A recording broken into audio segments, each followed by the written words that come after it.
Sanctuary state. Sanctuary state. Sanctuary state. There's a range of views on this. And I think a lot of people don't understand what sanctuary state means. So I really do want to define that in the question. Okay. Specifically, what I've been asking folks is, do you think California law enforcement should be allowed to work with ICE, specifically when it comes to convicted criminals who are undocumented? Convicted. Not someone in jail awaiting trial, but somebody who has been tried and convicted and is undocumented. Yeah.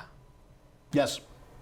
100%. Remember, this is federal law. You may not like the law, but it is the law.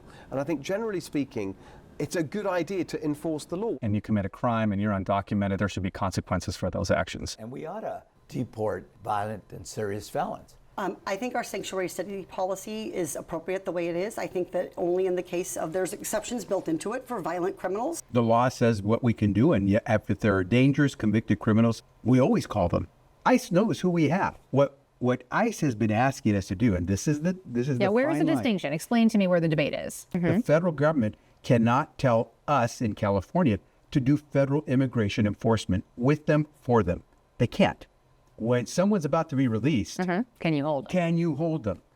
At that point, with state resources, the federal government is asking state and local law enforcement to do federal immigration detention. Should CDCR be allowed to hold them until ICE comes and deports them? That I do believe they should be able to do. Yes, these are convicted criminals. And I am suing the state to make sure that sanctuary state is minimum amended, if not done away with, because it is harming our immigrant communities, even the immigrant communities that are here illegally. I don't think that our agency should be doing ICE's job. If the feds want to touch a single hair on the head of any California resident, they should have to go through every single lawyer and law enforcement officer inside of the state of California before they harm a single Californian. And I am going to prosecute police departments that are found to be operating in collusion with ICE, because that is not their job.